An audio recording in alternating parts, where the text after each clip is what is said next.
Any sufficiently advanced technology is indistinguishable from magic. Today's guest, Dr.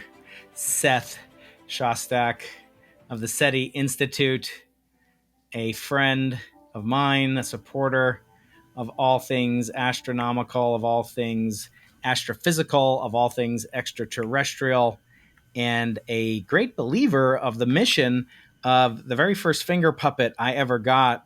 Seth, you don't have one of these yet, but this is a finger puppet of the late, great Carl Sagan, whose widow, Ann Druyan, and whose daughter, Sasha Sagan, have honored me by being guests on the Into the Impossible podcast, where we talk to billionaires and brainiacs. And Sean, Seth, rather, you're both, of course, a billionaire. Am I a billionaire? No, that's something new. I'm going to go to the bank right after this. It's all that sweet SETI cat. Well, in all these movies, there's always some eccentric billionaire, lurking behind the scenes.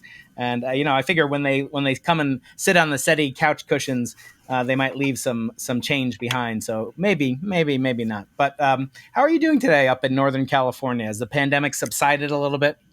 It definitely has. The traffic has returned more or less, and people are going to restaurants, although they tend to eat outside rather than inside. But, it doesn't look like the day after nuclear war or anything anymore.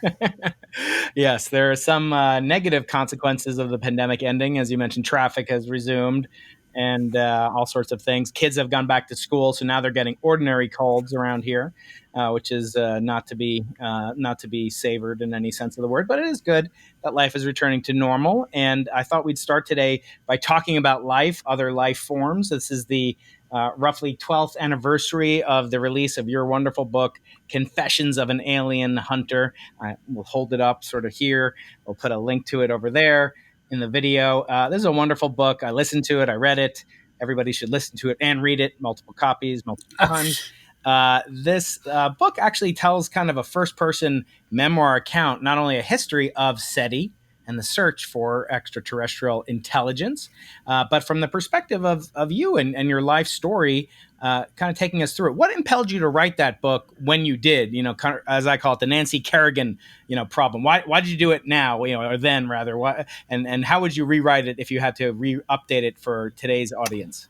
Yeah, people have actually suggested that. Of course, those people are not going to be tasked with having to do it, but and in my experience, updates seldom are successful commercially, so that's an issue because this book was published by National Geographic. But the impetus to write it when I did was that I was at the book fair in New York City, and walking around all these publishers trying to pitch a book about the long-term future of the universe. There have been many books about that since. I think that pitch was okay, but I stopped at the National Geographic table, and the woman there, who is now head of the book division for National Geo, she liked the pitch. She said, "But first, I want you to write a SETI book." And I said, "I've written one," which I had. And she said, "Well, I want a new one." And so that was the impetus, and it followed after that. I mean, she said, "Write this book, and we'll give you this percentage of the book sales," and so forth and so on. So it was indeed the publisher's impetus that caused me to write that book. Now, yes, Carl Sagan said a book is proof that humans can work magic because you have the voice of an author, long dead perhaps, in your mind as you're reading his or her words. Now I say, as you with Big Picture Science, a podcast is proof that humans can work magic because now we actually have literal voices of guests and hosts such as yourself and myself. But when we think about titles of books, we're always told not to judge a book by its cover. And you have a very provocative three-fingered hand, some sort of alien hand. And it's not Confessions of a extraterrestrial hunter. It's Confessions of an Alien Hunter. Or I want to ask you, what was the choice of that title driven by? Not provocative as it is. Why not searching for intelligence, not searching for an alien? Why do you consider yourself an alien hunter? Well, I think that's, again, commercial considerations. I mean, in this discussion at the Jacob Javits Center, we talked about, okay, you want a SETI book, sort of like a Confessions of an Alien Hunter book. And she said, I like that title. So again, the deal here is, and you can say that this is lamentable, that this is regrettable, that it works this way.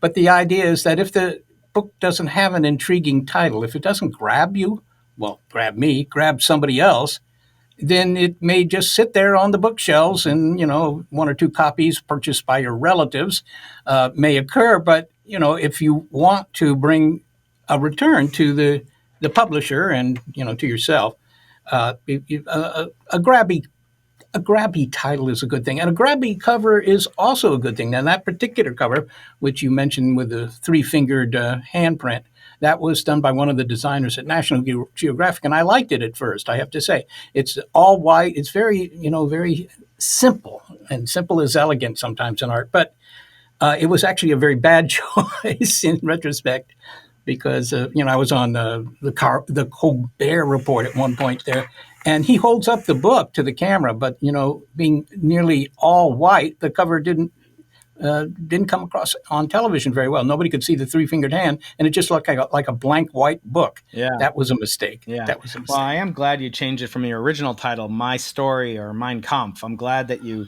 changed that. Mein Kampf. That was a poor choice, but I'm glad you changed it. So there's a lot of news. I'm a subscriber, a donor. I encourage everybody to subscribe, donate to the SETI Institute. It's one of my favorite causes out there in the known multiverse. A lot of news coming out of the SETI Institute, including Janice Bishop, who's the recipient of the 2021 Carl Sagan Center Directors Award. Tell us about that. Who is Janice, and what is the Carl Sagan Center Directors Award? What does that have to do with SETI? Well, the Institute's research has been somewhat reorganized when our current CEO, Bill Diamond, came on board. It used to be, when I joined the SETI Institute for the first time, that was, I don't know, I think the Civil War had not yet broken out, but it was about 1990. And there was only one project. The SETI Institute had one project, and it was SETI. Right. And it was a NASA project. So, it was reasonably well funded, to the tune of having 40 or 50 people working on it.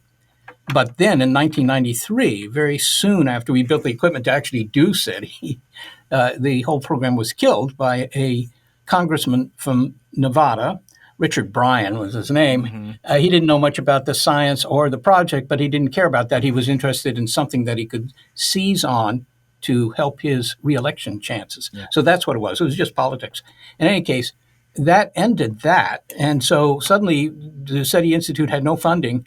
Fortunately, we had a member of our board, and actually he was involved in day-to-day operations as well, Barney Oliver, and he knew a lot of wealthy people, and he was able to get pledges of money from people like Bill Hewlett and David Packard. Those were his former bosses, actually. Mm-hmm. Anyhow, this is becoming a long story. I didn't mean it to be a long story, but what happened was that the SETI Institute started taking on other projects besides SETI. Astrobiology, people who work on, asteroids, for example. These might be important in terms of the development of life on a planet. And one of the big areas of study was Mars. In fact, if you walk down the hall here at the SETI Institute, mm-hmm. There are about 100 scientists total, and something like 70 or 80% of them are studying Mars. There's now a director for all of those. That's Natalie Cabral, oversees all those projects. And in order to give the people who are basically astrobiologists, some say in the organization, we, propose this director's prize. So she can give a prize to one of these people working here. And Janice Bishop is somebody who's worked on, the study of the clays of Mars and things like that, the composition of the surface of Mars. Wow. Fantastic. Now, also featured is a piece about Area 51, also, if I believe correctly, located in the great state of Nevada. It's interesting to note that back then, the senator who canceled the funding for the initial SETI project that you were describing, he was not a fan. But now we have former Senator Harry Reid, who's a huge proponent of at least maybe UFO or UAP documentation and FOIA and so forth. What do you make of that turn of events from Nevada senator to Nevada senator, flip-flopping, so to speak? Yeah, well, it's somewhat you could say, ironic. I mean, it's true. Shortly after canceling the NASA SETI project, this same senator from Nevada, Richard Bryan, went down to cut the ribbon, as it were, on the so-called extraterrestrial highway. Yes. And this is the highway that runs by Area 51 and, the little alien and so forth, where they went to storm Area 51 and that kind of stuff. So he quickly associated himself with the UFO folk, and they tend to focus on Nevada because of Area 51, of course. And, he was not above encouraging such thoughts as, we have aliens freeze-dried and stacked up here in Nevada because, after all, it was good for the state. It encouraged tourism and stuff like that. So, it's somewhat ironic. The guy who canceled the search for the aliens is encouraging tourists to come because of the extraterrestrial connection. And so he indeed did that. And now Harry Reid, of course, was the impetus again for this somewhat secret Pentagon study for, understanding. It was $22 million over 5 years, understanding more about whether aliens actually were visiting Earth, sailing around our skies in their saucers or whatever. So, yeah, I mean, there's this, you might say it's somewhat disingenuous on the one hand, not to support SETI, but on the other hand, to encourage people who want to come to the state because they think that's where the aliens are. Right. Yeah, and I see the video with you featured in a very exotic looking setting with very delightful technology in the background, and then there's a stamp on the SETI Institute YouTube page, courtesy of Wikipedia, of our friends at Wikipedia, describing the context behind Area 51, lest anybody get the wrong idea about taking certain scientific or maybe non-scientific pieces of information out of context. So we have YouTube now telling, and now probably this video will get stamped and earmarked, et cetera. What do you make of the kind of attention, the outsized attention that UFOs are getting nowadays? I had a conversation with Mick West on the podcast, generated tremendous attention. I'm hopefully going to have at least one of the pilots, maybe two of the pilots involved in the famous Nimitz encounter, the Tic Tac encounter, that have been in the news on 60 Minutes and so forth, the subject of the Marco Rubio and other investigations. What do you make of this attention and then sort of the possibility that it's being used, maybe not for nefarious purposes, Seth, but maybe to sort of, agitate for more military budget or more SETI budget even? What do you think about these extra scientific purposes that these releases are perhaps being used for? Well, I don't know that they are being used to. I mean, whom do you support? If you believe, and 1/3 of Americans do believe this, that we're being visited, that there are alien craft, sailing through our airspace, how does that affect what you do in terms of your political choices? There's been this idea of disclosure that has come to completely dominate the UFO community, in my experience. That is, 10 years ago, if you were one of those 1 in 3 Americans, 100 million Americans who think that, doggone it, there's something to this UFO stuff, some of these craft are extraterrestrial visitors, you would argue on the basis of, particular events, maybe the ones in Britain at the Rendlesham Forest, maybe Roswell. I mean, Roswell's kind of the poster child for all this. Mm-hmm. Every year there are more sightings. There are like 10,000 sightings per year. So you would advocate for this, but it might not affect the defense budget. Now you have these videos that the Navy pilots have made with their infrared gun sight cameras, and they've stirred up a lot of excitement in the UFO community because it looks like their hope for disclosure, that the government is going to weigh in and say, actually, some of these sightings are of extraterrestrial craft. That's what they're waiting for. And because of an addition to the budget of $1.3 billion that was passed in December, part of that bill includes requirement that the intelligence agencies, and particularly the Office of Naval Intelligence, come clean, write a report, and drop it on the desks of Congress people by the end of this month. So everybody's excited, and I think that this is going to pose a very interesting scenario. I think we're going to see something very interesting in the sense that I've written an article for NBC about what I expect is going to happen. And what I expect is going to happen is that this is the same thing that happened when we got reports of Project Blue Book, Project Grudge, Project Sign. All these investigations into putative alien spacecraft always come back with, well, 80% of them, 90% of them we can explain as prosaic phenomena, balloons, aircraft, whatever. 10% we can't. And I think that's what's going to happen here. And I think the consequences of that, the sequelae of that, are going to be kind of interesting, because suddenly this idea that we'll prove the existence of UFOs by disclosure is going to be shown to not work. Right. Yeah. Oftentimes I find that, the coda to many of these stories by the UFOs are alien technology, techno signatures. Some of the proof that they are is that no wreckage of the craft was found, near the site of the reported incident. And I always say, my daughter will say something like, there's a unicorn here last night, and it was interacting with me, and they're invisible. So there's no unicorn scat was found near the site of her visitor the previous night. I try to explain to her, that's not, lack of evidence is not evidence of lack, or there maybe perhaps the other way around. But I want to tie that into, the famous namesake of a lot of what's done in SETI, which is Frank Drake, and he just celebrated a birthday recently, according to the newsletter, a milestone birthday, and that is his eponymous equation. The Drake equation, I believe, is 60 years old now. Is that not correct? Yeah, no, that is correct. Yeah. It was formulated, no pun intended. It was formulated in 1961, indeed, and it was the agenda for a meeting. So now, if you look at the Drake equation, I always say, and I love Frank as much as anybody, but if I got an equation like that and I got a result handed in by some of my undergraduates, the equation, states, and you'll go through it perhaps, some of the terms that most apply to the research that you conduct. But if I got a number and it was turned in without an uncertainty or an error estimation, I would perhaps return that with a big red F on top of the student's grade, because no number in science is meaningful without an error associated with it. And when I was honored to speak, and you hosted me at the SETI Institute in 2016, and I'll put a link here, or maybe there, maybe here, to that talk, because it was so enjoyable.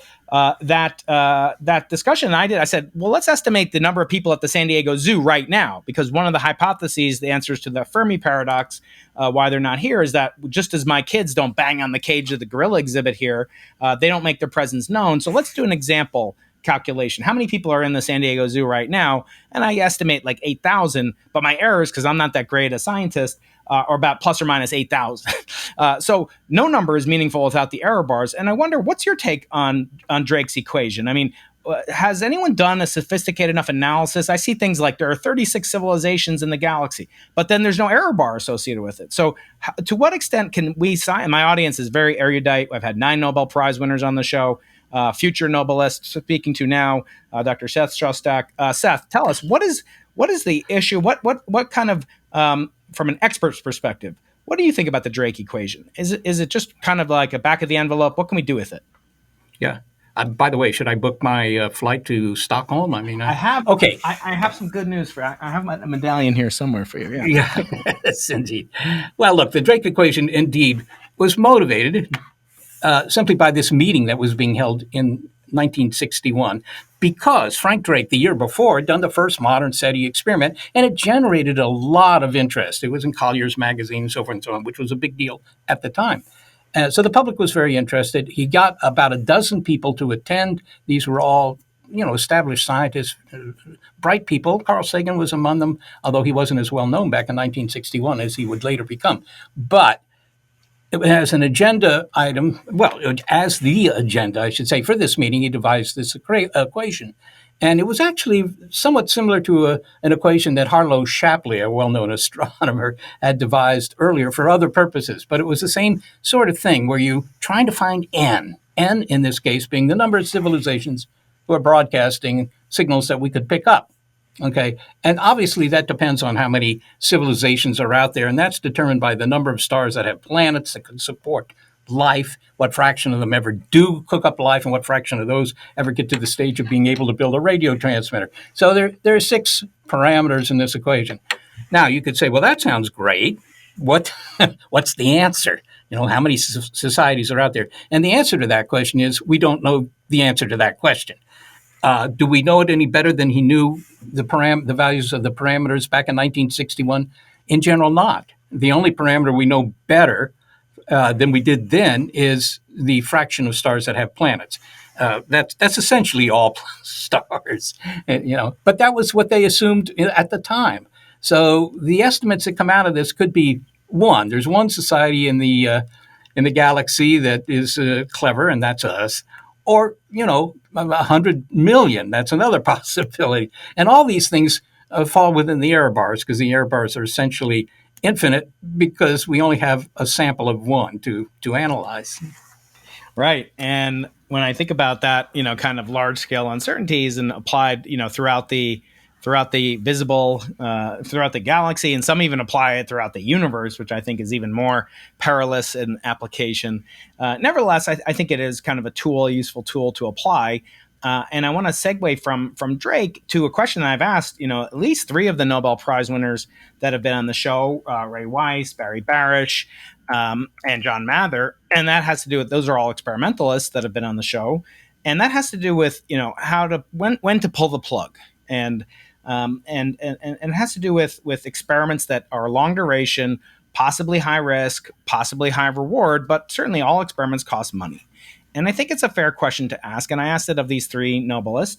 When do you decide to stop an experiment? And by what criteria do you decide to do that, to decommission something? So we have to think about that whenever we build an instrument on foreign soil, because we don't own the territory in Chile or even in Hawaii or at the South Pole. We have to think about decommissioning. We have to be stewards of the land or whatever.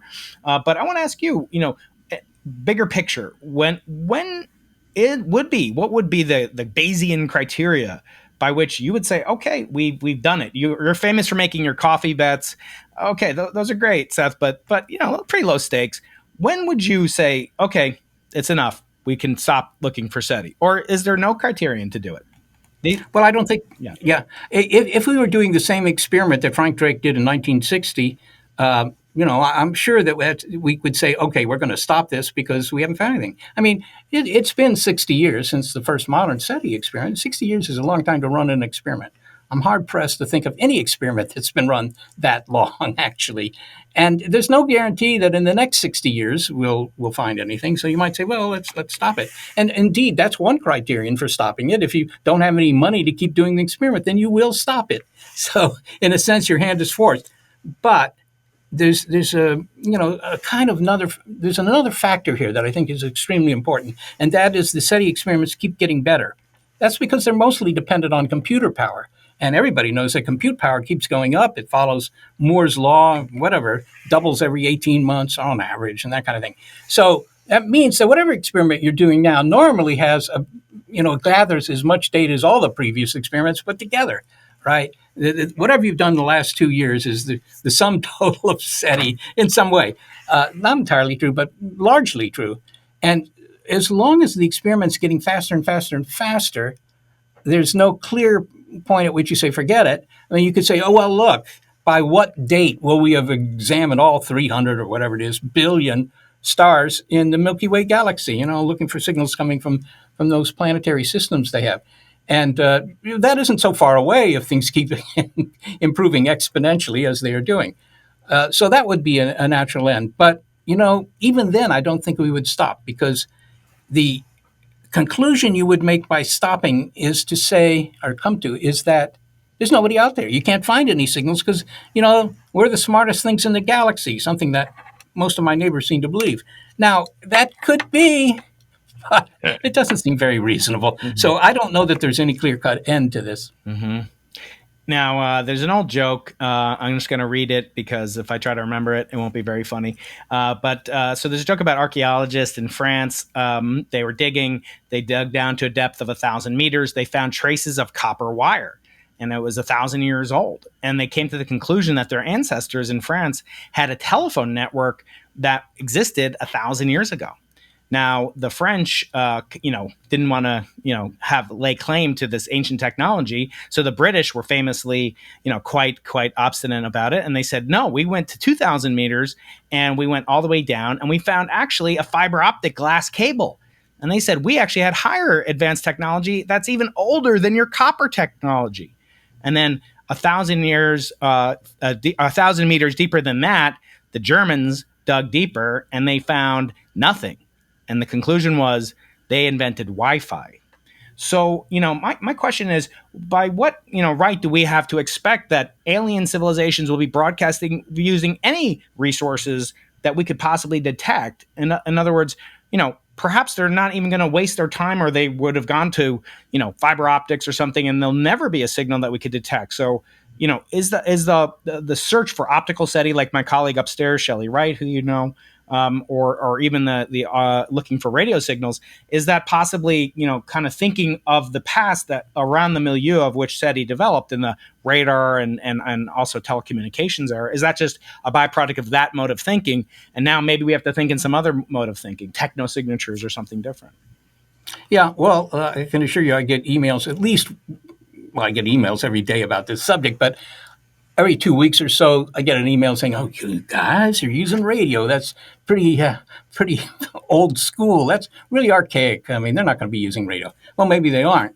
I mean, there's certainly historic precedent for that point of view. 150 years ago, there were proposals for SETI experiments to, let the Martians in on our existence, and you look back at them and you say, well, they're very quaint, right? They would never work for a host of good reasons, and maybe that'll be true of what we're doing now. But all you can do is the best you can do. I mean, all you can do is say, the best thinking in astronomy and technology and all that sort of thing, and do that experiment, because you can't do anything else. People say, why aren't you looking for subspace communication, which is what they use on Star Trek?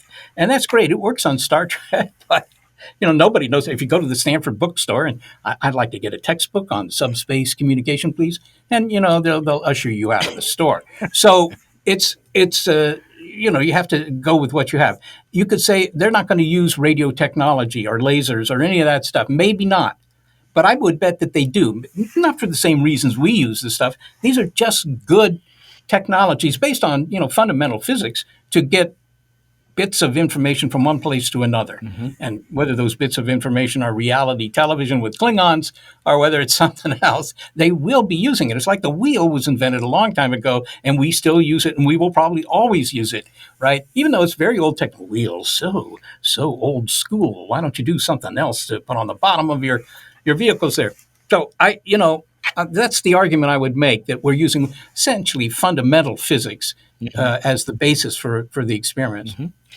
And of course, you have a deep background dating back to your years at Princeton and your connection to my grand advisor, David Wilkinson, who was my PhD advisor's PhD advisor long ago when you were an undergraduate at Princeton, if I recall correctly. And you played a prank on him, or he played a prank on you. Is that right? I seem to recall you telling an anecdote about you playing a prank on David Wilkinson. Do you remember that story? I do. Well, I remember a story. This may not be the story, but I was one of. I think I was David Wilkinson's first student, if you will. But anyhow, and he had lots of good advice about marriage and all sorts of topics, which I actually quite valued then and still. But in any case, I was doing a lab experiment in a physics building, and with my lab partner, Rudy Toon, who later on became a physicist at the University of Michigan. Anyhow, we went to the window because we heard some noise outside, and down there in the parking lot was Dave Wilkinson with a couple other people, and they had this cart with some sort of apparatus on it that clearly was looking up at the sky. It had a little microwave horn aimed at the sky. We didn't know what it was about. Turns out he was looking for the 3-degree background radiation, the leftover glow, if you will, of the Big Bang. But we didn't know any of that. We just saw that he had some sort of equipment that looked like it was some sort of receiver. So we just wheeled over a microwave transmitter that we were using for our experiment to the window. We aimed it down at his apparatus, and I tapped out on the power supply in Morse code, "What hath God wrought?" which was Samuel Morse's first telegraph signal between Washington and Baltimore, as I recall. Anyhow, And then we went back to whatever we were doing. Now, we never heard from Wilkinson about this, but then later, the Nobel Prize was given to the people who actually did find the 3-degree background radiation, and he became involved in all that. And I thought, cheapers creepers, maybe we caused something terrible to happen here. That was the prank. I later quizzed him about that, and he just laughed. Yeah, you could have cost him a trip to Stockholm, Seth. That is, you should never. You're a merry prankster, but we should all have our limits. One thing that I love about Confessions of an Alien Hunter, especially rereading it again in preparation for this interview, was how prescient you were thinking about the kinds of different arguments that people make for why aliens, why UFOs are real, and why they're coming now.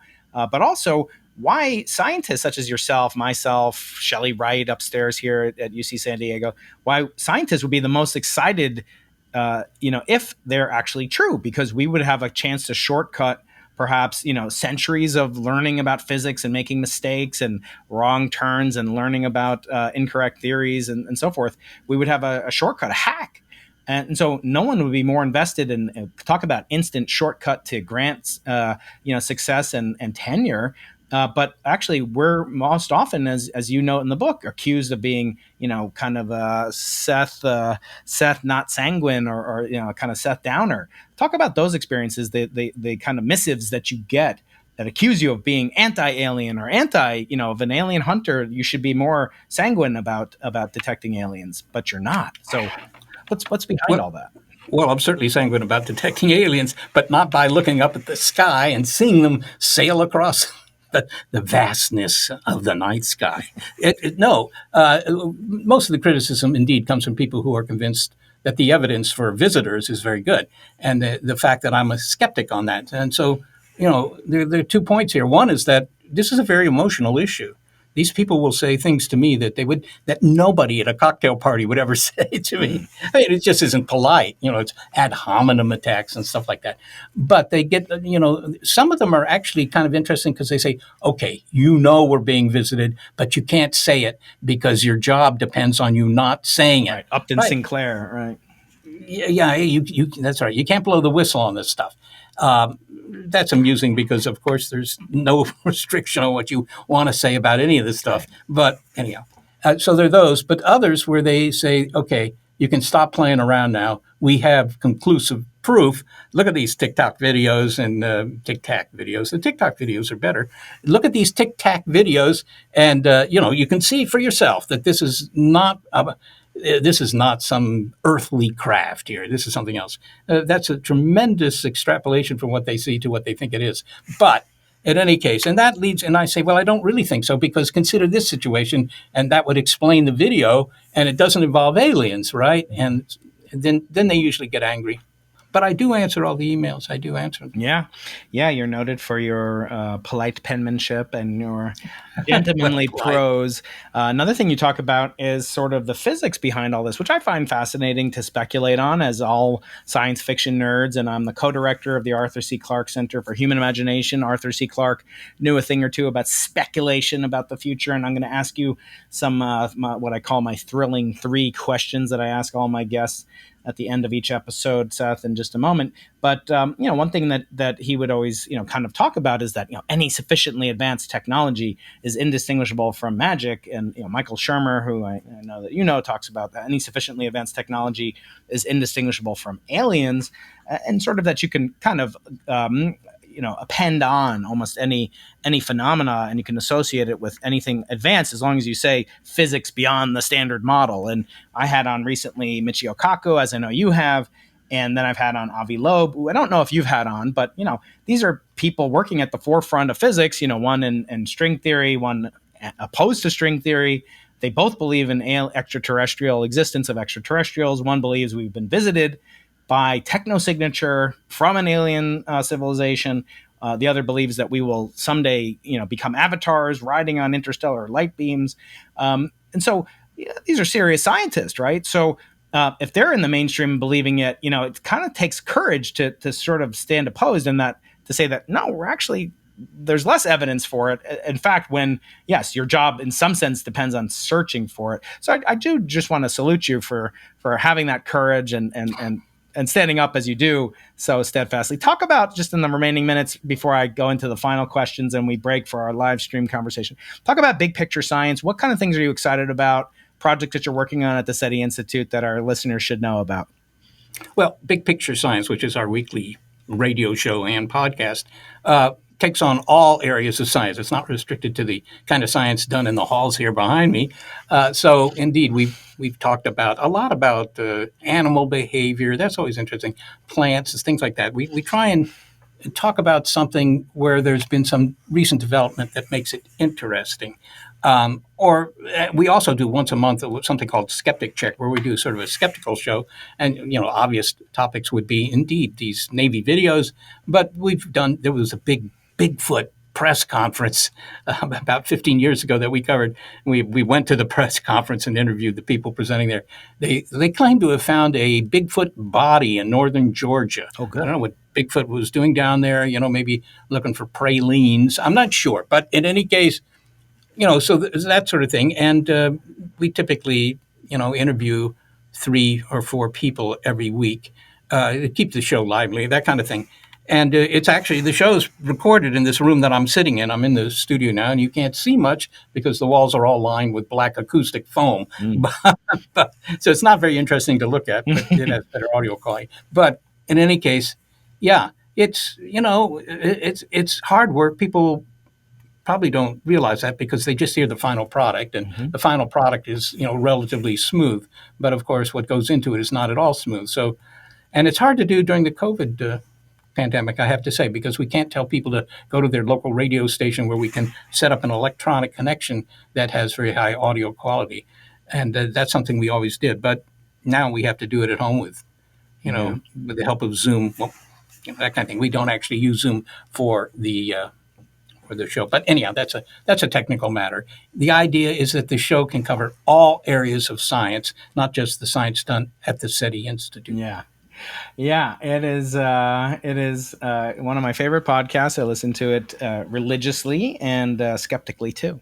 So now, Seth, we have come to the final 3, which I call the thrilling 3 questions, which I ask all my guests. And I've had guests such as Jill Tarter, and I hope to have many, many more guests from the SETI Institute, from other places around the multiverse. And I'm going to ask you questions, 2 of which go into the deep future, yours personally, humanities generally, and then we're going to go into the past.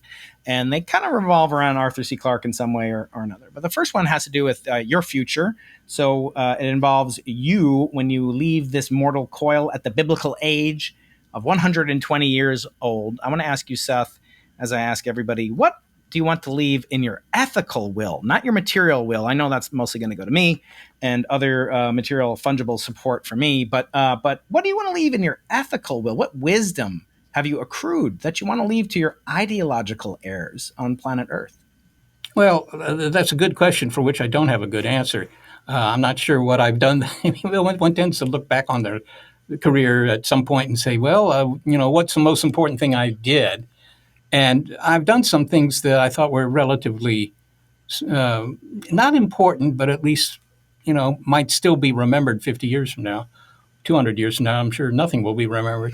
But it's, the idea that science can be interesting, that first struck me in 7th grade, actually. I was sitting in our science class, along with everybody else, as our teacher, Mr. Chapievsky, began to, kept lecturing about something. And the material was actually interesting. I mean, what he was talking about was interesting, but the way he was talking about it was not interesting. And all you had to do was look around at the class, and you could see that, these 7th grade students were not really so interested. And I kept thinking to myself, why can't he make this interesting? Right? So, I've always tried to make my lectures interesting and articles. I write a lot of articles. So, I think that may be the legacy. Arthur C. Clarke had some fundamental new ideas. I don't know that I've had any of those, but at least his writings were interesting. Yeah, I think that's important. You've done wonderful work. We've been together on a couple of occasions. I always treasure being with you in person. We were last together with Alex Filipenko about 2 years ago. at an event about the Nobel Prize and accelerating universe. That was really fun. And Alex is another treasured colleague and friend. I hope we have him on the show at some point too. Next question. This now goes deep into the future, based on the Sentinel and Arthur C. Clarke's 2001: A Space Odyssey. It has to do with a monolith, this ominous feature that makes an appearance throughout the movie and so forth. That's sort of a time capsule, sort of meant to represent a warning, or perhaps it's a time capsule or whatever. We don't know what it really is, but it could be like Richard Feynman said, this way to encapsulate in a cataclysm the most dense amount of human information in the shortest, briefest amount of bits possible. I want to ask you, if you had a monolith to last for 1 billion years like the 2001 Space Odyssey, what would you put on it or in it to encapsulate everything human beings had done or learned? Yeah, well, this question comes up in connection with broadcasting into space, called METI sometimes, messaging extraterrestrial intelligence. And, we've done a lot of that, actually, no matter what you think of, whether it's a good thing to do or a dangerous thing to do, whatever. We've sent little greeting cards into space, the Pioneer plaques on the Pioneer spacecraft and the Voyager record, and, and some deliberate transmissions, actually, to the sky, too. But most of what we're sending into space are the inadvertent transmissions, like radar and FM radio and television. They all go into space. That's right. And my only thought here is that we've tended to think of these messages as being greeting cards. We send a couple of thousand bits into space and try and decide, well, should we put in Beethoven or should we put in the Beatles? That kind of thing. I would, because you can get now all the text of the Library of Congress onto a thumb drive, I would send lots and lots of information, because I think that makes it easier on the aliens, because they can decode it a lot more quickly if you send them a lot of material. Yeah. And also, it's not biased. I mean, you could just send the internet. I suppose the aliens would figure we look like cats, but, you could do it. Indeed. Yeah. I asked that question of Van Drurian, and she said, oh, I already did that. Carl put my brainwaves on the Voyager golden disc. So that was pretty cool to actually have someone who did that before. And they said that would last for 1 billion years.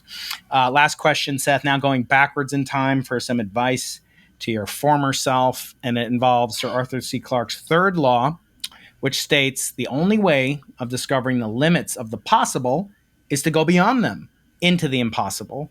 And that's the origin of this podcast, lovely name. I want to ask you, Seth, what mysterious aspect of life perplexed you as a 20-year-old about 10 years ago? But now makes sense because you had the courage to go into the impossible. In other words, what advice would you give to a younger Seth Shostak? I don't know. Listen to your mom. I don't know. I think I would give them that advice, actually. But I think that I would also say, don't listen to your dad. Not because you shouldn't listen to your dad, but my dad had, ideas about what his kids should pursue as careers. And, it wasn't that they were bad. They were all well motivated. And in the end, actually came to fruition. But the advice I would give anybody young, not just me, but, is pay attention to those things you're interested in. Somewhere between the ages of 8 and 11, I think, kids get interested in something. And those interests, whatever they are interests that they keep forever. And those don't go away. Those are very fundamental. And, I think that's just evolution speaking, but whatever is the reason for it, I would be sure that you don't give in to the external pressures that you will surely get to switch your interest to something that has either better job prospects or, allows your parents to say, my son, the doctor, or whatever, follow your interest because you'll do better at it and you'll be happier. That's such great advice, Seth. I always say, and you are a doctor, by the way. Yeah. Not the kind that helps people, although you do prescribe certain medication. No, I'm just kidding. But I always say, curiosity, people say, oh, follow your passion is bad. But it is good advice. Curiosity is sustains you. Passion is the spark that ignites the curiosity. That's the fuel. And look where it took us. I think it's wonderful, Seth. You're an inspiration. You're such a cheerful, good-natured ambassador. I do, it's not good policy. Think about like Apple doesn't endorse Google phones, right? Like I'm endorsing your podcast. It means people aren't going to listen to my podcast. They listen to your. But anyway, it's a zero-sum game. But I love your work. I love the SETI Institute. Please give to it. Please support it. And I love it so much. I do it myself. Seth, thank you for being a friend and a supporter and just a goodwill ambassador to the universe. Thank you, Brian. It's really been a pleasure. Any sufficiently advanced technology is indistinguishable from magic.